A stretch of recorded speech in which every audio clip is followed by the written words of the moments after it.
With me now for more insight, economic expert Alex Coman from Tel Aviv University joins me in the studio. Alex, let's start with this latest Reuters poll. So the country's inflation rate is now jumping, as we mentioned, to a high of 5.2% since July.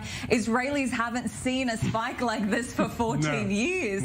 So what's this all saying? What can we pin this spike down to? We're going to pull up some graphs with some numbers, so break the numbers down for us. Well, first of all, Israelis cannot believe these numbers, particularly in real estate, because events, the COVID in China and the supply chain devastation caused things like iron or the inputs that go into construction to spike into the sun.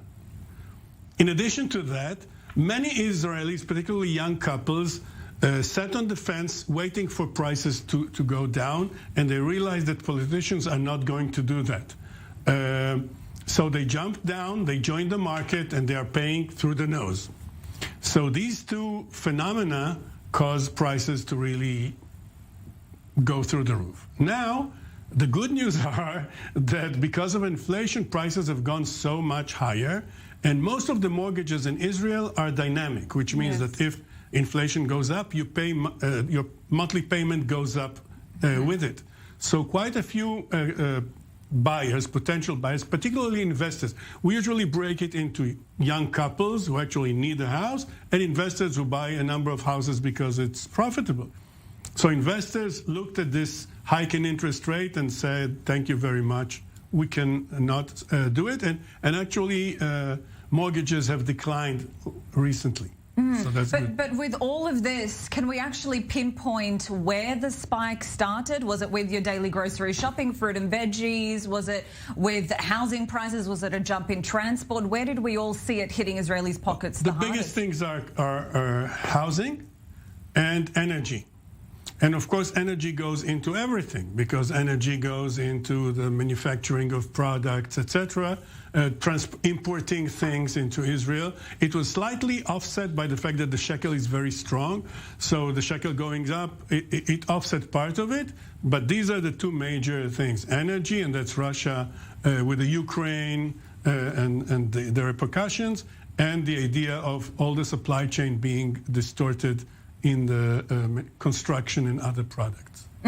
And on Monday, the Bank of Israel is apparently meeting as well. It's expected that they will be raising the benchmark interest rate, which is a move that's already happened last year. So what can you tell us about this? Well, Israel is basically following what the United States are doing. So if the U.S. raises interest rates, Israel follows suit. I mean, we might increase interest rates slightly less than the U.S., which is good for our exports, because if your interest rates are lower than in the U.S., you're less attractive to investors, and so the shekel is weaker, so you can export at better prices. But basically, whatever the U.S. is doing, we are doing. The U.S. is very aggressive because their inflation is much stronger than ours. They printed money as if there's no tomorrow. And so they're raising interest rates very aggressively, and we follow suit. But we can imagine there'll be a lot of angry Israelis after all of these changes, especially with the jobless rate also rising. Yeah. What's this all saying come November with the elections?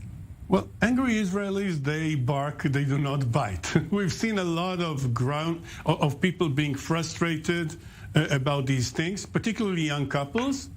We've not seen any action.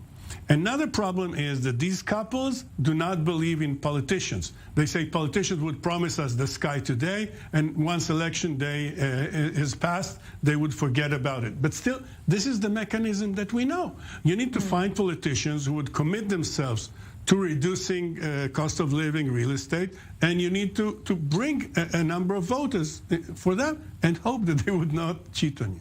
Alex, thank you so much. Alex Coman there, economic expert from Tel Aviv University, joining us here in the studio.